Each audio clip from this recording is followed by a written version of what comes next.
Okay, well, thank you very much. I'm going to turn the podium then over to Richard Sergey, who's a renowned journalist. Has spent a lifetime of covering Africa and South Africa and other endeavors, and he's well suited to do both a panel on South Africa and on technology. Richard, it's your baby. Thank you. I'm going to claim that we probably have the most interesting title this afternoon, The Power of Ubuntu in the Era of Mobile Technology and Social Media. Huge topic that we're going to try and address in about 45 minutes. I'm going to assume that all of you have read the bio, so we're not going to waste time on that. But I am going to start with the Oxford American Dictionary of Wikipedia. I couldn't get to the OED because it costs money. So according to Archbishop Desmond Tutu, Ubuntu is the essence of being human.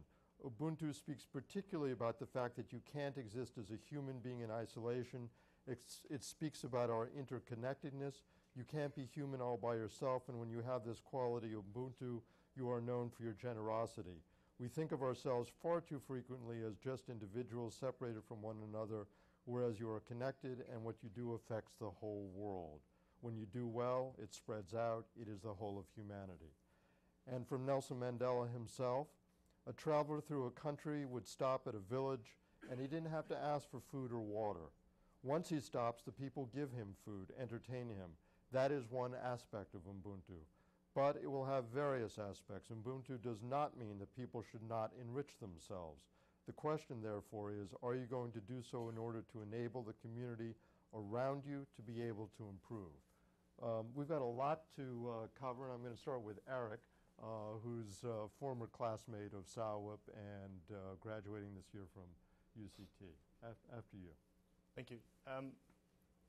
When I think about Ubuntu, and I was on the, as Richard mentioned, on the class last year, and we had plenty of discussions that really centered around the big questions I think that came out in the discussion today regarding the challenges the country faces, especially in the context of a continent that's in flux, and as well as a global economy that's changing rapidly. And one of the big themes that emerged both in SAWIP last year, it's emerging this year again from my observation, and in all of the discussions we have inside the country amongst young people, is that the foundation for all of the discussions that we're having, the philosophical foundation for that, has not entrenched itself into the dialogue. So the dialogue seems disparate. There's a lot of contestation around ideology, and one of the previous questions mentioned this, the fact that many South Africans might not agree with many of the solutions that were discussed today.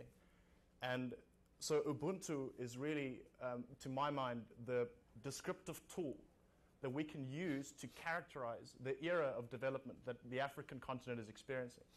And in many ways, the humanist philosophy and the interconnectedness component of Ubuntu can be almost broken down into various different aspects. So financial interconnectedness, economic interconnectedness. So the interdependence of the African continent via the colonial trade routes to the European continent. Those are very much connections that can be brought under the theme of Ubuntu. So we can use this as a descriptive tool going forward in building a vision for continental and national development. And to be more practical, because I understand that a practical foundation for development really requires that we distill the philosophy and the ideology into practical areas where we can focus our developmental efforts. And I would like to offer up, and there's a lot of discussion about young people actually coming up with proposals about what a vision for the continent and for the country can entail. And I'd like to offer up a distillation of the concept of Ubuntu as a vision that can be applied, and a vision that's emerged from a whole host of dialogues both in South Africa as well as here in our class last year. The first idea, and Ubuntu really relies on and needs these different areas. The first one being democracy and democratic participation. So that's one focus area that's integral to the idea of a developmental space in the philosophy of Ubuntu. The second one being a social cohesion. The fact that we recognize in our economic development and in our policy formation and planning processes that we are fundamentally interconnected. And Ubuntu is often translated as you are a human through other human beings. And that's easily adapted to say that, well, you're a nation because of other nations.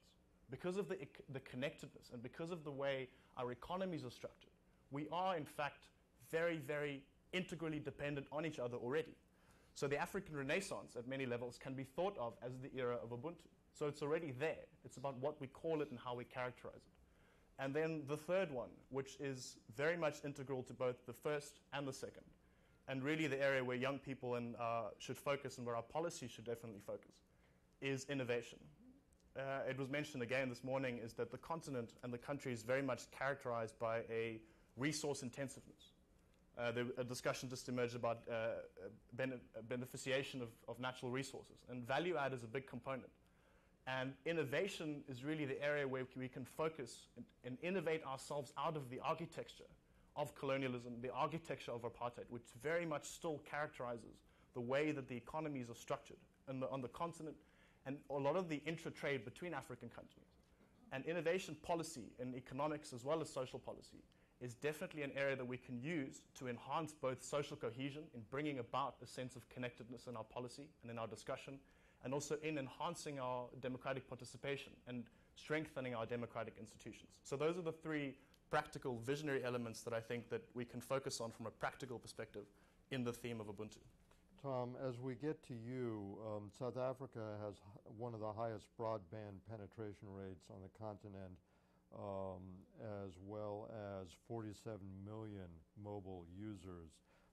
In fact, the growth rate has been exponential from 2001, when it was 32% cell ownership, to over 80%. On the internet, more than 25% of the continent's users are in South Africa. I want you to draw us into the conversation about Ubuntu and mobile, the impact that this means for the country. So let's pick up where Eric left off, talking about innovation. Okay, if Ubuntu is all about connectedness, then what we're talking about is a new means of connectedness. We happen to exist at a revolutionary point in human history, where you have the confluence of portable processing power that used to be in locked rooms tended by a special priesthood that now sits in your pocket, and this mobile distribution capability that allows them to come together. That kind of new network creates the opportunity for the kind of innovations that Eric was talking about. If you look at the history of networks throughout world history, we organize ourselves around networks. We're a people, a culture of networks. How we connect defines who we are. We have a whole new way of connecting. That's what's going on now. What's interesting, it's not the network itself that makes the difference. It's how people use the network, and that leads us to Eric's point about innovation. And you know, mobile is enabling things like the Arab Spring, which is the use of a network. Mobile is enabling more prosaic things like the demise of the camera industry, because everybody has one in their pockets, and that makes everybody a paparazzi and everybody a reporter. But more importantly, what mobile has done is it has made everybody an individual hub. Throughout history, the way networks have always worked has been to draw people to a central point. For the first time in history, we have a network that allows people to do things out here, and in the process allows them to perform the hub functions that used to be provided by railroad switches, telephone switches, and things like this. Now you're selecting your information. You are becoming your own editor, you're becoming your own publisher, you're becoming your own curator of information. And so how Ubuntu fits in all of that, seems to me, is that with that kind of a new structure comes a whole new set of responsibilities. For the individual, you've got the responsibility, you've got a choice with this network. When you are so empowered to determine what information you receive and what information you create, you've got a responsibility to say, is that going to be a gateway, or is that going to be a hallway that locks me into stuff that only I, care about, only I want to know? There was a discussion in one of the previous panels about participation. Tweeting, there are 400 million tweets sent a day. Tweeting is not participating. Can I beg to differ? Let's debate that. But on the institutional side, we got responsibilities there. One of the problems that we've found, Carol and I were in South Africa last year. I was meeting with some people in the healthcare business. I met with a person from the South African Healthcare Workers Association who had just created a new position called the Director of Unnecessary Technology. Oh, no. Okay? Because they were threatened by this idea that there was this new network that would restructure the business that they were used to providing, a network which can be used to help people. So the question becomes, we're in the middle of this great network revolution. How we use it individually, how we use it collectively, how our government uses it, all become crucial kinds of issues. But the exciting thing is that those kinds of questions exist today because there is this new, mobile, individually empowering, ubiquitous network that forces us to deal with this, to create a new opportunity, a new sense of Ubuntu. So, Trina, one of the, as a leader in particularly mHealth, we know education, we know jobs, we know housing, critical factors in South Africa's development post-apartheid. But health, and mHealth in particular, using mobile as that new weapon to try and understand and attack an issue that has been such a formidable one for that country. I want you to tell us a little bit about where we stand today and where you see it going. Sure. So what I thought I'd do was share some specific examples of what Tom and Eric have been talking about in my experience working in South Africa in the mHealth space, but also since then across the globe working with women's empowerment through mobile technology. And when I lived and worked in South Africa, I worked with an organization called Love Life that some of you may know. It's a very large HIV prevention organization, and I worked with them to build their mHealth strategy. And there were many aspects to that. On the care side, what mobile phone is allowing people to do, and this isn't through Love Life, this is through a different organization, but it's allowing people to remember when to take their medication. So for example, there's an application on just the top of your prescription bottle, for example, so that if someone isn't adhering to their medication, as you know, that will cause issues in terms of their treatment. If they haven't opened the bottle in order to take their medication, that sends a signal into a database that then sends them an SMS and their caregiver an SMS as well as a family member so that they're reminded that they need to take their medication. So that's just one thing. There's a serious issue in terms of just making sure medication is available. Those of you that worked with the Department of Health in South Africa know that there's often not medication available. So just database maintenance via mobile, pharmacists being able to say, we're running out of medication, and that getting to the Department of Health by sending an SMS into a system so that they can get the medication where it's needed. On the prevention side of things, what I built was a specific mobile social network to help young people talk to other young people about the realities of prevention. I'm looking at a group of young people and I could say, are any of you on Mixit? Yeah? You're all smiling because you're all on Mixit. So this is basically an instant messaging tool in South Africa that over 10 million people use. I assume, Eric, you use it as well, maybe? No? When I was younger. Yeah, okay. When I was younger. Oh, my goodness. But this is, it is a basically free messaging platform that young people are already on. So what we were building was a way to engage young people where they are, to talk to each other about being good role models, about having safe sexual interactions, reducing partners, etc., all the things that you might want to do. Someone mentioned orphans earlier, which is a critical issue in South Africa, the growing number of AIDS orphaned children. We had a program at Love Life called Go-Go Getters, which was working with grandmothers who were raising AIDS orphaned children in South Africa. And when I think of Ubuntu, this is the most amazing case of Ubuntu, which these are women, these are not their children. These are other children in their communities who have just been left behind by the AIDS crisis, that they have taken it upon themselves to raise these children. And so in our organization, we had heard that this was happening, but it was happening in pockets. And these women didn't have a network. They didn't have a way to share with each other the challenges that they were facing. So I sat with a group of group of Go-Go's in rural Eastern Cape to figure out how mobile phones and the network could help them.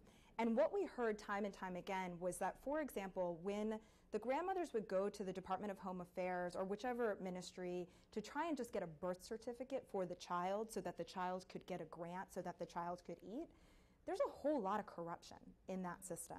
And basically, these women are walking 4 hours to find this ministry in the heat. They get there with the best of intentions, and then someone asks them for $100 Rand in order to get what should be a free birth certificate. And so when we heard this story happening time and time again, we said, we should be able to set up a network so that we can find out where across the country this is happening and report back to government to say, you need to do something about this. Every single one of these women over the age of 60 had a mobile phone around their neck. It was, and you're smiling, you see it. They have it wrapped in one of those knitted things that they make. And they know how to pick up the phone and they know how to put it down, and that's about it. And they don't have a lot of airtime. They don't have a lot of money in order to make the call. So what we did was we devised a system where they could send a please call me, which is basically if I want to talk to Tom and I don't have any money, a text message goes out to him and he knows to call me back. So the please call me would come into our central call center. It would go into a queue, and one of our call center reps could call the grandmother back and so that she could report the problem. And then we could sit in Johannesburg and map out for the South African government, here's the start of your health crisis, is that we can't even get the money that you've set aside for these young people to have food, which then makes them feel worse about themselves, and they don't want to go to school, then they're engaging in risky behavior, and then the HIV epidemic continues. It's all part of a holistic issue that needs to be addressed. I think that South Africa, of all the countries in the world, is at the top of the mHealth game. This has been going on since 2007, when I was there, where civil society took it upon themselves to really address the issues, because we saw the mobile phone revolution happening in South Africa faster and at much greater speed in terms of servicing the issue from civil society, as well as the mobile agencies and the mobile network operators that are there. And so they're far ahead than the others, and we've seen the Department of Health come on board and start mandating that community health workers have mobile phones. And so that they have mobile phones with preloaded airtime, so that's not an issue, so that they can be reporting back to doctors in central areas to make sure that people have safe pregnancies, that they're addressing the HIV issue across the board, and they're starting to see success in that space. Tom, this is one of your key areas also. I mean, you mentioned to me in a pre-call that there are 256 mobile health projects going on in South Africa today. Right. Clearly, this technology is beginning to take off in a way that Trina just referenced, that South Africa could become almost a global leader with this. What are the downsides, though? Well, and so I'm going to kick through some downsides and then end with the fact that the positive thing is that this is being dealt with in South Africa. Mm-hmm. Okay? So the downsides include 256 trials, okay? And they're all well-intentioned, and they're all good, and their problem is, secondly, they're not scalable. How do I go from this trial in this small area? Trina had an exception, but that's the exception. How do I go from a small trial to something that goes broader, and that, thirdly, is sustainable? because I've got to have a model that provides for interconnection, that provides for commonalities, common APIs, and things like this, standards, and has a support model underneath it. And the frustrating thing, we're on the cusp in mHealth, the frustrating thing has been you have all of these wonderful, dedicated, important, I've got an idea, let me raise some money and show how I can do this. And that's as far as it goes. Because it's not scalable, it's not sustainable. And it's not scalable because? And it's not scalable because of the fact that you need an interconnection, you need common standards, common APIs, and you need a governmental, societal, institutional support. And the great thing that's happening in South Africa, as Trina said, is the South African government is stepping up to this. The UN Foundation mHealth Alliance is building a pilot project of just how do you make all of these pieces fit together in South Africa that hopefully will be something that is exportable elsewhere, saying, look, here's how it worked. But the difficulty, the challenge is back to Eric's point about innovation. I mean, it is innovation every minute of the day saying, how do I take this idea, how do I make it scalable and therefore sustainable? I think it's also important to note that there aren't clear business models. And I don't think, I think that's difficult for South Africa, and it's difficult for the mHealth industry as a whole, which is who pays, right? Does the user pay for the mHealth solution? Does the insurance company pay? Does the government pay? And, in South Africa, a large chunk of their health costs are paid by USAID. 50% of the people who are on HIV/AIDS treatment in South Africa are USAID funded. What incentive does the government have to innovate and come up with these lower cost models if we continue to pay? Now, I'm not saying USAID should pull out. I'm just saying that that's, in my opinion, the biggest challenge of mHealth is that there just is no solid business model. And the great news about that is that USAID is fully aware of absolutely. that. Yeah. And at the UN Foundation, at the mHealth Alliance, we're actually in the process of working with USAID in how do you take that component and put it into this mosh that I'm talking about here, which is how you become scalable and sustainable. Eric, I'm curious what you think in listening to this, the social media aspect of this, which has clearly become, I mean, with in fact, in my research, it's the IM is called Mixit. Mixit is far surpasses Facebook in South Africa. Although here clearly Facebook is huge, but that social media aspect of it in terms of an educational value, whether it be mHealth or other sorts of connectivity, how important is that becoming in 2012 for South Africans? I think that, in mHealth is a great example of how social media is allowing that, because we often talk about African countries and South African countries to skipping phases in development, and it's one way. Like landlines, for example. Yeah. So it's a great way to address specific topical concerns. So I think there are over 35 million cell phone users in the country. So from overcoming the spatial barriers that exist in the country, mobile technology and Mixit are very valuable tools that have not been tapped into at all from a governance perspective. And there's enormous scope to use these tools to give more power and agency to people on the ground. And it's a way to, because the way the country is organized in large part determines a lot of things. It determines from the ward council level all the way up, because people are living where they were, for the most part, put as a result of the history. So mobile technology is something that throws all of those traditional factors out of the water. And to give a practical example, and this has happened in, I think, Lithuania, there's some young people who've built a project around this, and I'm involved in South Africa and trying to do this as well, is bringing policy inputs through mobile outreach. So you can build websites that do text-to-web integration, where you break these really complex processes that are out of reach, that young people cannot get to because they happen somewhere that they don't understand where or they don't have access to, is you can break those down and use mobile outreach campaigns to get inputs on draft policies and further democracy and entrench people's power in processes which involve very small numbers of people at present. Most of our policy formation processes happen in caucuses in Parliament that consist of a few representatives from political parties that are all above the ages of 35 years old. And that's untenable in a country that has such a massive number of young people. And I'm sure the same goes all over Africa, as we can skip the steps in development in democracy by really building these types of initiatives in all the different themes of development, so health being one, and then you can expand that into education and use it to leapfrog many of those challenges we face. And the costs, I'm sure, I mean, I don't know the exact details of it, but I'm sure the costs of using this has reduced dramatically. A traditional outreach project would have taken 50 years to unfold, I imagine. But you've been able to do it in a very short space of time and very successfully. But just before we turn to questions, I mean, it raises a really fascinating point about looking, as Tom mentioned, the Arab Spring, toward the Arab Spring, what that means for a country like South Africa, which has close to 50 million mobile users, and an institution like the African National Congress, which clearly dominates politics there. Could there be an Arab Spring in South Africa?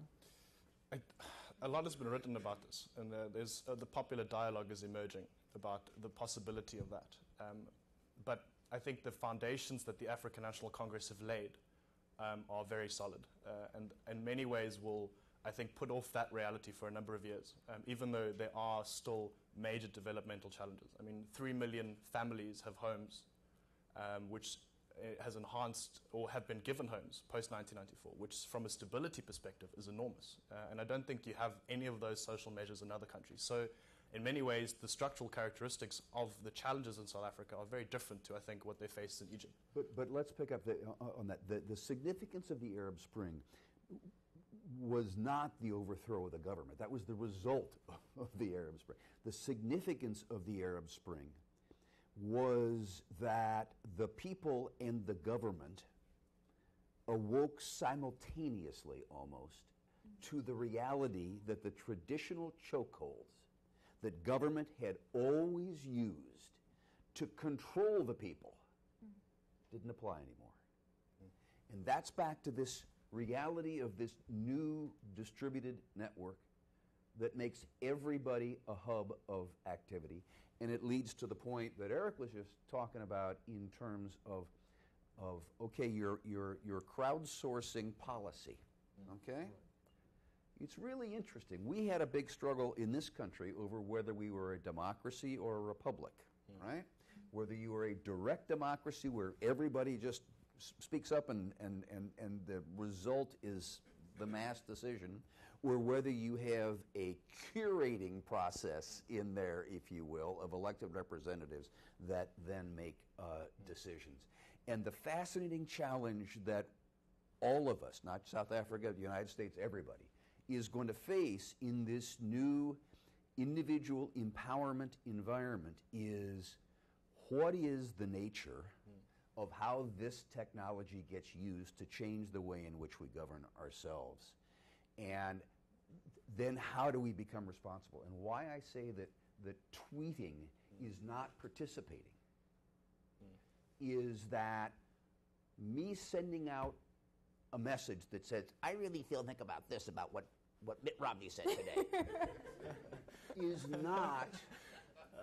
not participating in the governmental process and in helping to move to decisions.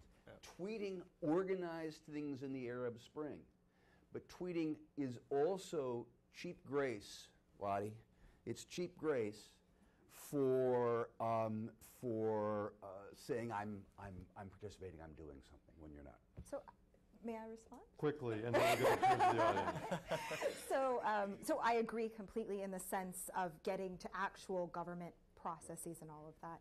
The reason I do believe that access to platforms like Twitter or Mixit are participatory and important is because it gives people voice that may not have had voice before. And if I may share an example, the product that I built in South Africa was a social network much smaller in scale, but we knew what people were saying, and these were young people creating their own forums and their own discussions, and we could mine the data and understand what was happening.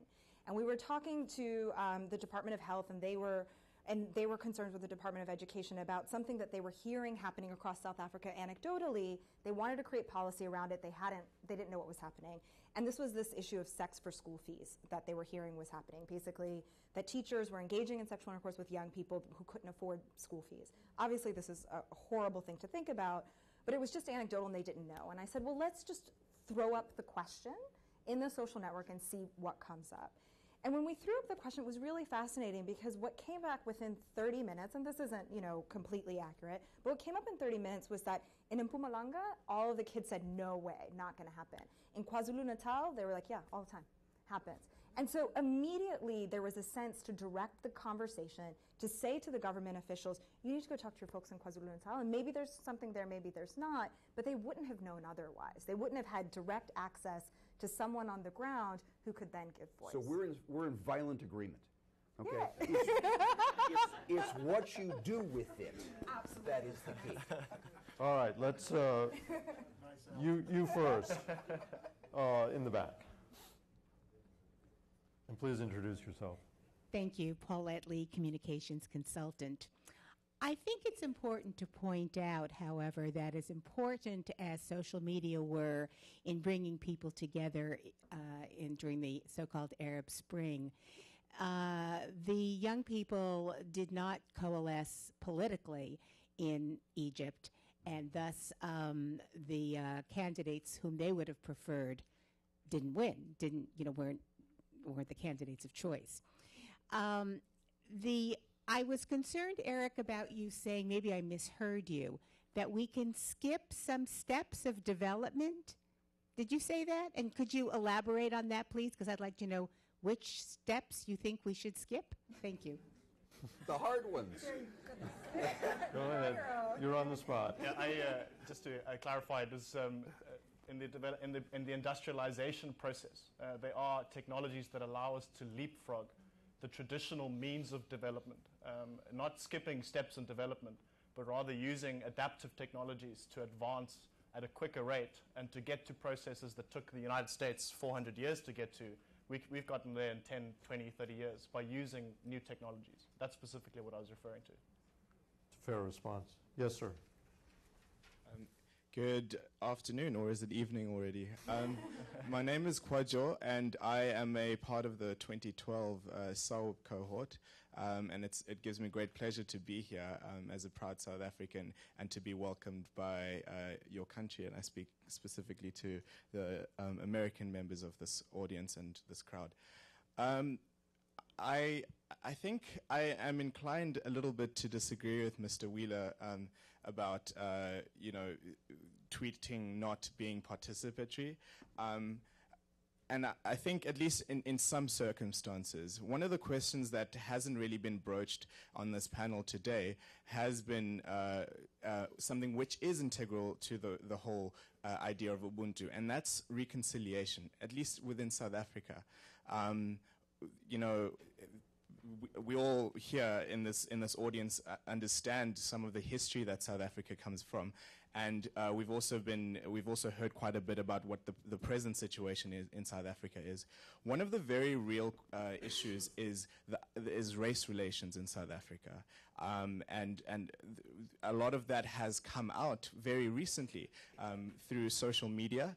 We've had very many instances of people being very, very overtly racist on Facebook and on Twitter, and those kind of things have dominated the headlines and have dominated the airwaves as well. I believe that through that kind of discussion, we've actually been able to unearth some of the very real sentiments that underlie large sections of South African society. And I believe that things like Twitter have been a very, very good tool and platform for people to voice their concerns and to actually engage in national debate. So I'm quite interested to hear from the panel, and specifically, I guess I'd put it to Tom Wheeler, I guess, what you would say to the power of Twitter and Facebook and all these other social media Right. to the power, to the question of reconciliation in the context of Ubuntu. Dialogue is important. Full stop. Okay? It doesn't mean whether that's Trina and I dialoguing or whether it's Trina and I texting. It is important. But the most important thing about dialogue is what I do about it. Okay? So if the tweets going back and forth that you reference help to raise a level of awareness, fabulous. Now the question is, okay, I have learned, or I've seen the following, therefore what? And the frustration that I have in monitoring tweet traffic and looking at it, 400 million a day, okay? I mean, I don't monitor all 400, just. But is that too often it's, look at me, here I am, this is what I had for breakfast this morning, okay? And when you get the kinds of things that you're talking about, then the question becomes, how do I harness that capability to go on and do something about it? Go ahead. Can I add briefly, because I mentioned at the beginning the social cohesion aspect, and to my mind that really encompasses the reconciliation aspect. And just touching on what was mentioned at the back there about how these activities coalesce into real organization and can affect change and interface with the systems of governance and business. And that's really the next challenge in South Africa, and the potential is for something to emerge, an organization or a movement that brings all of these things together, that brings those dialogues and says, okay, so how does this interface with our policy? How do we look at social development from a business perspective, from a civic society perspective, and really build these things into a voice that can be meaningful and that can be communicated both to people inside the country but also all over the world? Because what happened in those dialogues is they were very painful for many people because these issues are unresolved. And then they went nowhere. I mean, they were on the major news platforms. But the reconciliation value and the closing of the interaction, which is what the TRC or the Truth and Reconciliation Commission tried to do, that never happened. And we have to ask ourselves is that if we don't build something that can bring these things together, how much longer we can have open-ended dialogues. Because an Arab Spring in the country might not overthrow the government, but democracy does allow societies the scope for reinvention. And that's the type of Arab Spring we might see, is that in terms of a social norm upheaval, where we relook at many of these things, not necessarily overthrow the government, but really trying to get rid of the remnants and the relics that really still haunt us today. But I just interject here. I'll take just a moment to say what's so fascinating, having watched and lived through South Africa, is that you have built a very strong constitution and a very strong Bill of Rights that allows exactly this sort of conversation, much like in the United States, whether you like it or not, to at least continue. Now, whether the Truth and Reconciliation Commission, as I would argue, had a cathartic effect on society in South Africa, at least airing the remnants of what was apartheid. What the key question that you now face, and you brought it up quite eloquently, is how you use this new technology called social media, whether it be Facebook, Twitter, Mixit, or whatever, to continue that conversation and have some positive impact out of it. Yes, sir, right here. Thank you. Tom McPartland. I represent a philanthropy services group that works extensively in Southern and East Africa. If you look at all the panels touched on the extraction industries at some point. When you look at Russia, the Middle East, and Africa, places that are known for extraordinary raw material resources, mineral resources, but have tremendous inequality and very large underserved populations across a broad spectrum of social need. One of the things that seems to be a common theme, and certainly Africa's post-colonial theme, has been kind of transparency and honesty and accountability of government. So, before you start to say how to maximize the value of resources, there's already been a tremendous value in African resources that have not gone to those communities and that have either left the continent or been consolidated in the hands of a very few. How do you see specifically social media advancing government accountability and transparency? I just wanted to add something in response to what you were saying before, and in response to that, is that technology is only an enabler, and it's only as good as the people who use it.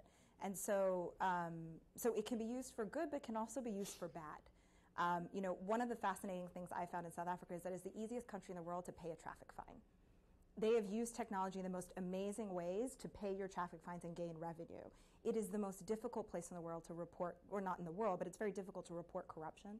It's very difficult to get a policeman to come if you're being raped or robbed or any sort of issue. Basically, there's no trust in the police system.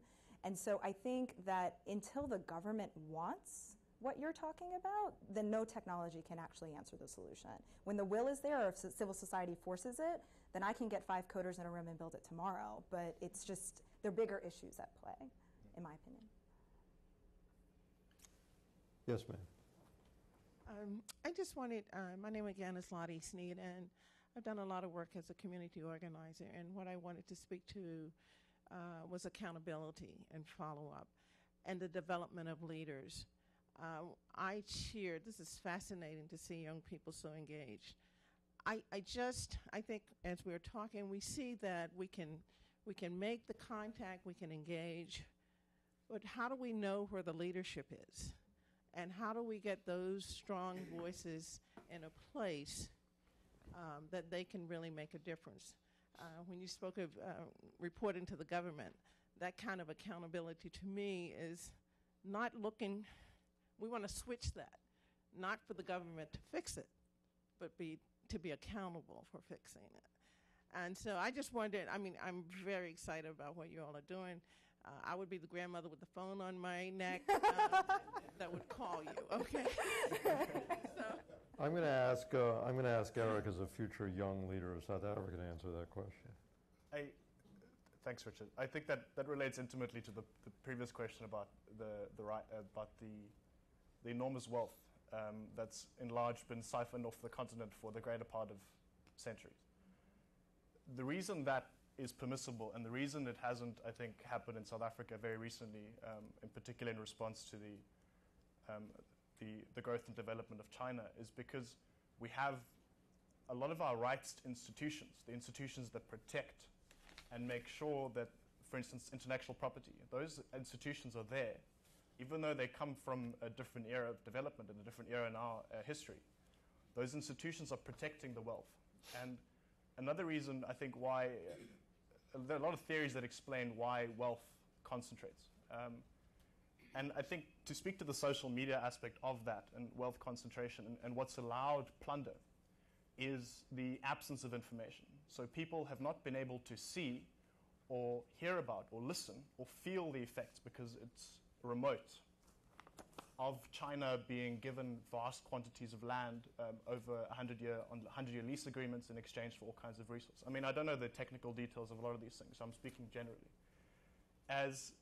And what social media does is that by creating those awareness, by creating a bigger knowledge base and a bigger dialogue around what is happening, people may start to relate their own human rights and their own rights to their own land to these processes. And to develop those institutions organically from the ground up. Coalesce is a very important word, I think, that came up. And I think that relates integrally to why that happens or has happened. And if in the next era of development, back to the Renaissance idea, is that it's really about consolidating these institutions to make sure that wealth that is produced and extracted on the African continent, if not all of it comes back, because it's not the nature of economics, but the rights and the ownership needs to be local. And social media as an enabler is huge in that, because it allows people to see the pictures and also to have the dialogue about what is actually happening in countries all over the place that they might not have been aware of before. The new media, the new network, allows for the disintermediation of those who previously exercised power whether it is to make decisions about extractive activities or apartheid or whatever, economic activities, whatever it is. There is the potential that is created to disintermediate that power and put it in the hands of individuals. The question is, that doesn't solve the problem. It's what do you do about it? Couple more questions. Yes, sir. Good afternoon, everyone. My name is Pue. I'm on the SARB team this year. I think this is more of a question that's based on a concern that comes to when, for me, whenever the word Ubuntu is referred to. Because I can remember my very, very first ponderances on the word. I was basically told that, like your soul, you know what it is, but you can't really define it. So it's there, and when you see it, you know it's there, and you know when it's not there. And I'm thinking, it's tying it into development in Africa. I think a lot of what happens also is because South Africa is a very new continent, a new country. So we don't exactly fit in to, I think, as Eric was saying, into that general, or what you could call normal, kind of growth and development. So what happens is that we have new solutions that possibly have never, new problems that possibly never ever been there before, and we're trying to solve them with old solutions and old best practices. Mm-hmm. And in the case of technology, I'm getting the sense or the feeling that maybe putting it into an Ubuntu context is helping with that institutionalization of Ubuntu. And does the panel not see that as a concern or just a general trend? Because you find that the word Ubuntu is being defined in so many different ways, and I think that it can get to a point in time where it's going to almost have no meaning.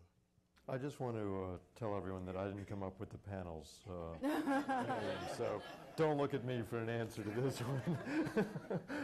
I mean, and I didn't look at it quite so literally either. I think it's, in my personal understanding of Ubuntu, it really just is about interconnectedness and wanting to be there for one another and feeling that I have a responsibility to the people around me. And I think the question of technology, as Tom has talked about eloquently and written about many times, is that we are so much more so aware of our interconnectedness as a society than we've ever been before. And I think that if we can infuse more of the essence of Ubuntu in terms of how we use technology, that there's great social benefit to be gained. I'm not sure that we're there yet. And I think that there's a great deal of work to really unpack the question that you're talking about. I don't think it's an easy question to answer, in my opinion. Tom, you agree? Yeah, it's interesting. I'm new to Ubuntu.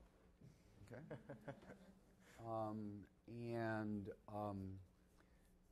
And there's this is totally unrelated to technology, but it seems to me that there's a situation where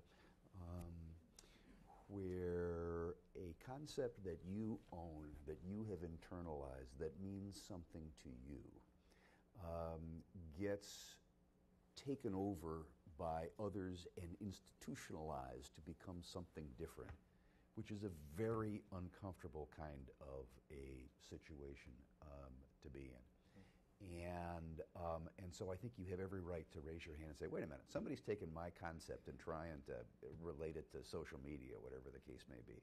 But I go back to what Trina said, that this, and where I started, that if it's all about connectivity, and if we as human beings are a connected species, how we connect has always defined who we are.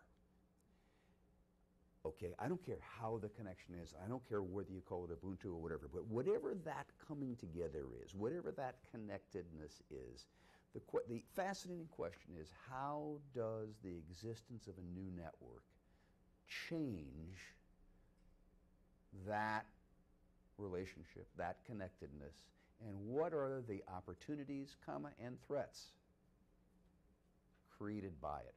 And the really cool thing that this SOWIP class gets to participate in is to live and lead through this period when these things are going to be decided. The last time we had this kind of a revolution was back with the railroad and the telegraph, And there's something that you always know about a network revolution.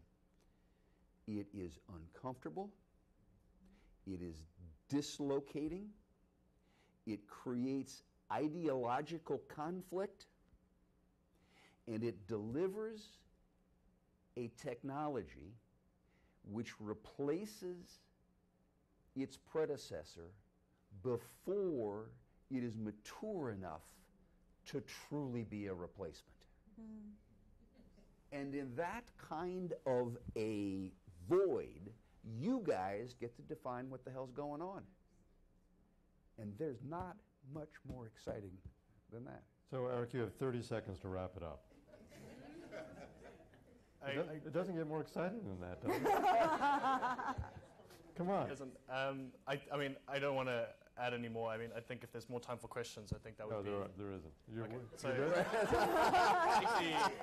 we'll afterwards. Get us afterwards. Thank you to the entire panel, and thank you for your questions.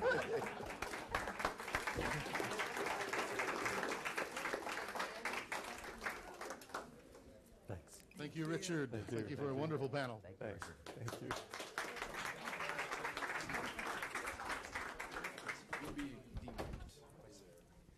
Thanks. Okay, well, you're a very loyal lot, staying so long, but such wonderful panels.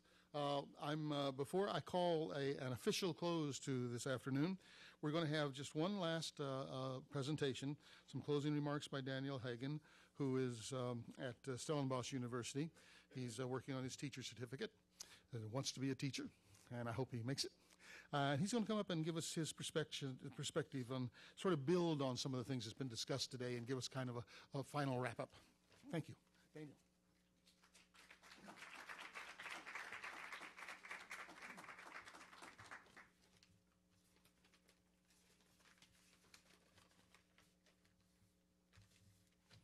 One moment.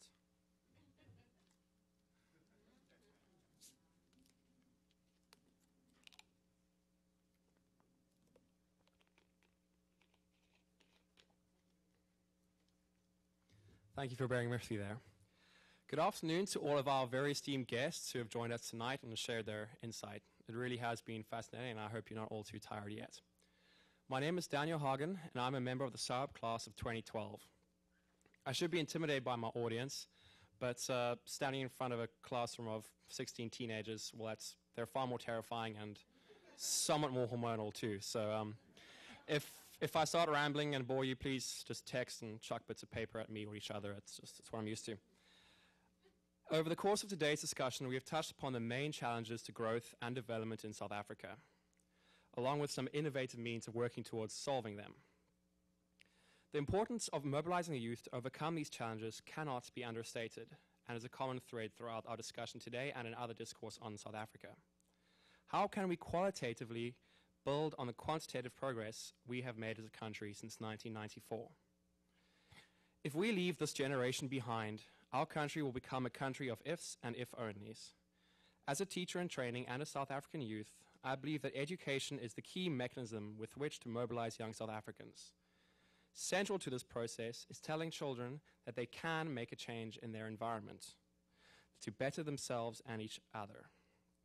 As a country, we must help our youth break away from the notion that they are helpless passengers being pushed through a system of social reproduction in order to enter a society they cannot and must not change. Indeed, at many schools, children are often just prepared to perpetuate the practices of society. Instead, we must give them the tools and the freedom to write their own story. We also need to remind them that a failure to be accepted to or afford university does not constitute the end of their hopes to succeed. Life should not end with matric.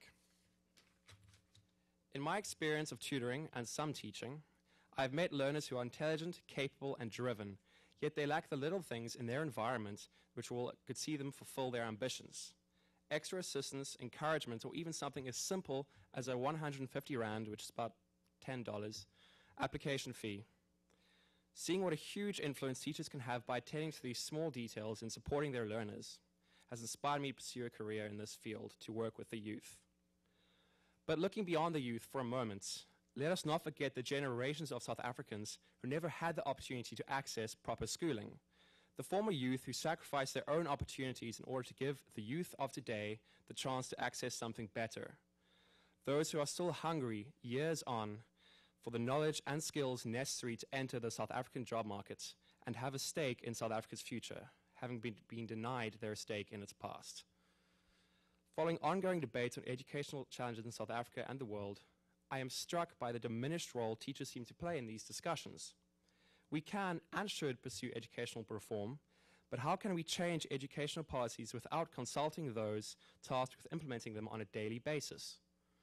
The marginalization of teachers from this process is not only unwise from a policy perspective, but it is indicative of the lack of respect many educators appear to receive from society as a whole, present company excluded. When I tell people I'm becoming a teacher, I am met with near universal derision. I am told those who can't teach, a mantra often rattled off by many people. People who are nonetheless somehow happy to essentially transfer the responsibility for raising their children to teachers. In a world where teachers are increasingly being tasked with duties which lie beyond classroom instruction, this dismissive view of their role is extremely problematic. This pattern of transferring responsibility is visible throughout society. However, this pattern needs to be broken. And this leads me to my final point. It is high time we stopped making excuses for our lack of agency as if we are waiting for permission to force a change in our surroundings. Did Steve Biko accept the injustices of his South Africa and his university campus? Did Medgar Evers sit back and wait for his America to change? No. Their heroic causes ultimately cost these two men their lives, but the victories they helped win will reverberate for centuries. We do not face the same risks as them, but the injustices we witness daily in South Africa are almost as appalling. The source of them is not a single government or an institution of racism.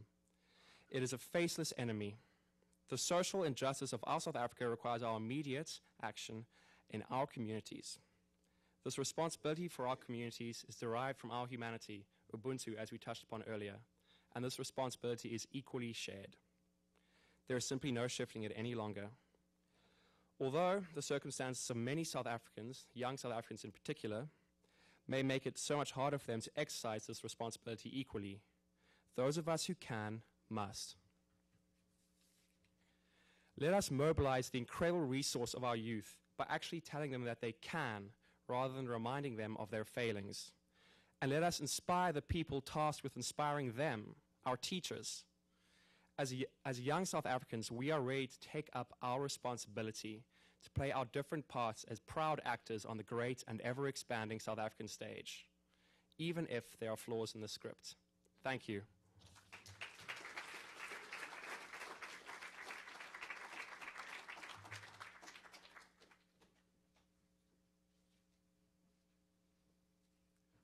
Thank you very much, Daniel. We will bring it to a close. I think it's so fitting that we had such a wonderful opening by Saif and closing by Daniel, and it was youth that began us and youth that will end us today. This is dedicated to the legacy of Nelson Mandela, and I think Nelson Mandela would be very proud of you today. I know Nelson Mandela, and I know he would. So thank you all for coming. We are adjourned.